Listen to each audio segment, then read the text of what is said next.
This news is brought to you by Saint Joseph's hospital, Karuvanchal. രാജഗിരിയിലെ Kabani blue metals ക്വാറിയിൽ ജില്ലാ geologist R K ജഗദീഷിന്റെ നേതൃത്വത്തിൽ സംയുക്ത സംഘം പരിശോധന നടത്തി.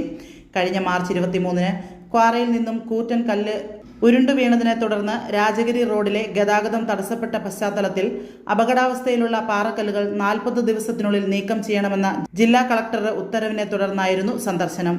പരിശോധനയിൽ ചെറുപുഴ ഗ്രാമപഞ്ചായത്ത് president Laisamma Panakkal, vice president Satheesan Karthikappally, standing committee chairman Praveen K D, panchayat അംഗങ്ങളായ പ്രിൻസ് വെള്ളക്കട, വിജി കെ ജോൺ, ഷൈമ, രാജഗിരി പൈതൃക സംരക്ഷണ സമിതി അംഗങ്ങൾ എന്നിവരും പങ്കെടുത്തു. നിശ്ചിത സമയത്തിനകം അപകട ഭീഷണിയുള്ള കല്ലുകൾ നീക്കം ചെയ്ത് സുരക്ഷ ഉറപ്പാക്കണമെന്ന് ഉദ്യോഗസ്ഥർ നിർദ്ദേശം നൽകി. ഡിസാസ്റ്റർ മാനേജ്മെൻറ്റ് ആക്ട് പ്രകാരം ഒരു 45 ദിവസത്തിനുള്ളിൽ ഇതിൻ്റെ അപകട ഭീഷണി കുറച്ച് കൊടുക്കാൻ ഒരു ഓർഡർ നൽകിയിരുന്നു. അതിൻ്റെ അടിസ്ഥാനത്തിൽ 45 ദിവസം കഴിഞ്ഞിരിക്കുന്നു. അത് പ്രവർത്തനം ഏതുവരെയായി എന്നുള്ളത് നോക്കാനാണ് ഞങ്ങളിന്ന് പഞ്ചായത്ത് പ്രസിഡന്റും നമ്മളും ഇവിടെ വിസിറ്റ് ചെയ്തത്. ഇപ്പോൾ ഏകദേശം കല്ലുകൾ അപകട ഭീഷണി ഉണ്ടായിരുന്ന കല്ലുകൾ പൊട്ടിച്ച് താഴേക്ക് മാറ്റിയിട്ടുണ്ട്. ഇനിയും 2 കല്ലുകൾ ഒന്ന് ഈ ഭാഗത്തും ഒന്ന് ആ ഭാഗത്തും നിൽക്കുന്നുണ്ട്. അതിനു മുമ്പേ ഈ പൊട്ടിച്ച് മാറ്റിയ കല്ലുകൾ ഇവിടുന്ന് നീക്കം ചെയ്താൽ മാത്രമേ ഇനി നമുക്ക് താഴോട്ട് ഇറക്കാൻ പറ്റുള്ളൂ. അതുകൊണ്ട് ഈ പൊട്ടിച്ച് മാറ്റിയ കല്ലുകൾ ഏറ്റവും കൂടുതൽ ഇവിടെ തന്നെ ഇടുവാനും ബാക്കി അവരുടെ താഴെയുള്ള ഭാഗത്ത് സ്റ്റോക്ക് ചെയ്യാനുമാണ് ഇപ്പോൾ നിർദ്ദേശം നൽകിയിരിക്കുന്നത്. അതുകൊണ്ട് അങ്ങനെ ഒരു കളക്ടർക്ക് റിപ്പോർട്ട് കൊടുത്തിട്ട് ഏകദേശം ഒരു 10-25 ദിവസം കൂടെ നമ്മൾ കൊടുത്തിട്ട് ഓർഡറിൽ കൊടുത്തിട്ട് അപ്പോഴേക്ക് തീർത്തിട്ട് ഇനി ഒരു വിസിറ്റും കൂടെ നടത്തി ഇതിൽ എത്ര പോലെ കല്ല് ഇവിടെ സ്റ്റോക്ക് ചെയ്യാൻ പറ്റുമെന്നുള്ളത് നമുക്ക് പ്രായോഗികം ചെയ്തു കഴിഞ്ഞാലേ മനസ്സിലാവുള്ളൂ. മാക്സിമം ഇവിടെ തന്നെ ഇടാനും ബാക്കി അതിൻ്റെ റോഡിൻ്റെ താഴെയും സ്റ്റോക്ക് ചെയ്യാനാണ് ഇപ്പോൾ നിർദ്ദേശം നൽകിയിട്ടുള്ളത്. അങ്ങനെയാണെങ്കിൽ ഇപ്പോൾ നമുക്കിപ്പോൾ ഉള്ള ഈ അപകട ഭീഷണി കുറക്കാം. ഇപ്പോൾ തൂങ്ങി നിൽക്കുന്ന കല്ലുകൾ താഴെ ഇട്ടിട്ടുണ്ട്. ഇനി 2 കല്ലുകൾ മാത്രമേ ബാക്കിയുള്ളൂ. അങ്ങനെ നീക്കിയ കല്ലുകൾ, പൊട്ടിച്ച കല്ലുകൾ ഇവിടെ നീക്കാനാണ് ബാക്കിയുള്ളത്. അത് നീക്കേണ്ടത് എങ്ങനെയാണെന്നുള്ളത് നേരത്തെ ഞാൻ സൂചിപ്പിച്ച പോലെ അവർക്ക് നിർദ്ദേശം നൽകിയിട്ടുണ്ട്. അത് നമ്മളൊരു 10 ദിവസം കഴിഞ്ഞിട്ട് വീണ്ടും ഒരു വിസിറ്റ് നടത്തിയിട്ട് ഇതിൻ്റെ പുരോഗതി പരിശോധിച്ചിട്ട് തുടർ നടപടിയെടുക്കും. ഒരുപാട് സന്ദർശനത്തിൽ വന്നതാണ്. കണ്ണൂരിൽ നിന്ന് ജിയോളജിസ്റ്റ് വന്നിട്ടുണ്ടായിരുന്നു. അപ്പം അന്ന് അപകടമുണ്ടായപ്പോൾ കൂടിയ യോഗത്തിൻ്റെ അടിസ്ഥാനത്തിൽ ഇത് അപകട സാധ്യതയുള്ള കല്ലുകൾ മുഴുവൻ നീക്കം ചെയ്തതിന് ശേഷം പരിസ്ഥിതി വകുപ്പിൻ്റെ അനുമതിയോടുകൂടി ഇതൊന്ന് വന്ന് നോക്കി വിലയിരുത്തിയതിന് ശേഷം മാത്രമേ മുന്നോട്ട് പോവുകയുള്ളൂ എന്നൊന്ന് പറഞ്ഞിട്ടുണ്ടായിരുന്നു. അതിൻ്റെ അടിസ്ഥാനത്തിലാണ് ഇന്ന് വന്നത്. അപ്പം വന്ന് നോക്കി അതെല്ലാം കൃത്യമായിട്ട് ചെയ്തിട്ടില്ല. ഇനിയും കല്ലുകൾ പൊട്ടിച്ച് നീങ്ങാനുണ്ട്. അവിടെ പൊട്ടിച്ചിട്ട കല്ലുകൾ നീക്കം ചെയ്യാനുണ്ട്. ഒരു കാരണവശാലും ഈ ക്വാറിയുമായിട്ട് മുന്നോട്ട് പോകാൻ പഞ്ചായത്ത് ഭരണസമിതി ഒരിക്കലും അതിന് മുതിരുകയില്ല. ഞങ്ങൾ ഈ പ്രദേശത്തെ ജനങ്ങളോടൊപ്പമാണ്. കാരണം വലിയ അപകട ഭീഷണിയുള്ള ഒരു ക്വാറിയാണ്. അതുകൊണ്ട് ഞങ്ങളെന്നും ജനങ്ങളോടൊപ്പം തന്നെയാണ്. ഒരു കാരണവശാലും ഇതിന് അനുമതി കൊടുത്തുകൊണ്ടുള്ള ഒരു തീരുമാനത്തിന് ഞങ്ങൾ നിൽക്കുകയില്ല.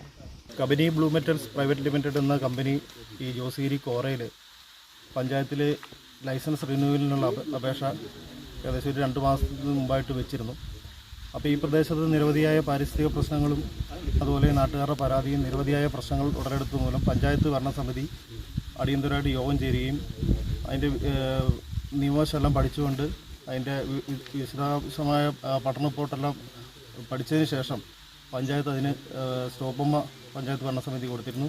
അതിനുശേഷമാണ് ഇവിടെ വലിയൊരു പരിസ്ഥിതി ആഘാതം എന്ന രീതിയിൽ കോറ ഇരിക്കുന്ന സ്ഥലത്തു നിന്ന് വലിയൊരു പാറ ഏകദേശം ഒരു 8 മീറ്ററോളം വീതിയുള്ള ഈ റോഡിന് സമാന്തരമായി വലിയ കോറ വഴിയും വലിയൊരു അപകടം, അതായത് സ്കൂൾ സമയത്തൊക്കെ ആ സമയമായിരുന്നു. ആ സമയത്താണ് കോറയിൽ നിന്നും വലിയൊരു പാറക്കല്ല് റോഡിലോട്ട് തെറിച്ച് വീണത്.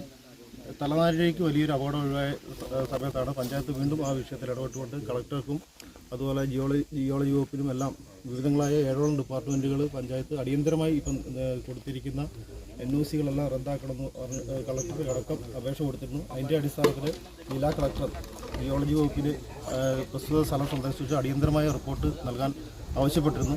അങ്ങനെ ജിയോളജിസ്റ്റും പഞ്ചായത്തും എല്ലാവരും കൂടി പഞ്ചായത്ത് ഓഫീസിൽ വെച്ച് വിശദമായ മീറ്റിംഗ് ചേർത്തിട്ട് അതിൻ്റെ അടിസ്ഥാനത്തിൽ കോറയുടെ പ്രവർത്തനങ്ങളെല്ലാം നിർത്തിവെക്കാനും അതുപോലെ അപകടകരമായി ഇതിൻ്റെ കോറയുടെ ചുറ്റുവട്ടത്ത് നിലനിന്നിരുന്ന വലിയ പാറക്കഷ്ണങ്ങൾ പൊട്ടിച്ചു നീക്കാനും കളക്ടറുടെ ഉത്തരവ് വന്നിരുന്നു. അത് 25 ദിവസത്തിനുള്ളിൽ തീർക്കണം എന്നാണ് കളക്ടറുടെ ഉത്തരവ് ഉണ്ടായിരുന്നത്. അന്ന് കളക്ടർ നിർദ്ദേശം കൊടുത്തതിൻ്റെ അടിസ്ഥാനത്തിൽ ജിയോളജിസ്റ്റ് വീണ്ടും ഇന്ന് പരിശോധനയ്ക്ക് വന്നിരിക്കുകയാണ്. അപ്പം കോറയുടെ അതിൻ്റെ ഒരു സൈഡ് എഫക്റ്റായിട്ട് അന്ന് കോറയുടെ ചുറ്റിനും നിരുന്ന വലിയ ഭീഷണിയായിട്ടുള്ള കല്ലുകൾ താൽക്കാലികമായി പൊട്ടിച്ച് മാറ്റിയിട്ടുണ്ട്. ഇനി അതിൻ്റെ തുടർ നടപടികൾ ഇവിടെ ജിയോളജിസ്റ്റ് നിർദ്ദേശത്തിൻ്റെ അടിസ്ഥാനത്തിൽ ഇവിടെ നടക്കും. ഏതായാലും ഒരു കാര്യം ഉറപ്പുവരികയാണ്, ഇപ്പോഴും പഞ്ചായത്തും ഈ നാട്ടുകാരും എല്ലാം ആവശ്യപ്പെടുന്ന പോലെ ഒരു കാരണവശാലും ഇത്തരം ഉയർന്ന പ്രദേശത്ത് പാരിസ്ഥിതിക പഠനത്തിൻ്റെ അടിസ്ഥാനത്തിലടക്കം ഇവിടെ ഒരു കാരണവശാലും കോറ പ്രവർത്തിക്കാൻ പാടില്ലാത്ത സ്ഥലത്ത് വീണ്ടും ഇത്തരം നീക്കങ്ങളുമായിട്ട് മുമ്പോട്ട് പോയാൽ പഞ്ചായത്ത് ഭരണസമിതിയും ജനങ്ങളും ഒറ്റക്കെട്ടായിട്ട് ഈ കോറയുടെ പ്രവർത്തനങ്ങൾ തടയാനുള്ള എല്ലാവിധ നിയമവശങ്ങളും പഠിച്ചിട്ട് മുമ്പോട്ട് പോകും. പഞ്ചായത്ത് ഒരു കാരണവശാലും ഈ കോറയ്ക്ക് തുറന്ന് പ്രവർത്തിക്കാനുള്ള അനുമതി കൊടുക്കുകയല്ലാതെ ഈ പൊതുസമൂഹത്തെ അറിയിക്കാൻ ഈ അവസരം ഉപയോഗപ്പെടുത്തുകയാണ്. Saint Joseph's hospital Karuvanchal NABH pre entry level accredited and ISO certified hospital. മലയോരത്തിന്റെ ചികിത്സാ മേഖലയിൽ അതുല്യമായ സേവന സന്നദ്ധതയുമായി 140 ബെഡുകളോടെ 24 മണിക്കൂറും പ്രവർത്തിച്ചു വരുന്നു. Emergency department, CT scan, ultrasound scanning, laparoscopy അടക്കം എല്ലാ സർജറികൾക്കും സജ്ജമായ operation theatre, ICU, labour room, NICU, PICU, laboratory, microbiology, physiotherapy, dialysis, dental care, blood storage, deluxe rooms, ambulance service തുടങ്ങി എല്ലാവിധ സൗകര്യങ്ങളുമായി Saint Joseph's hospital Karuvanchal. Phone 9400 062 912.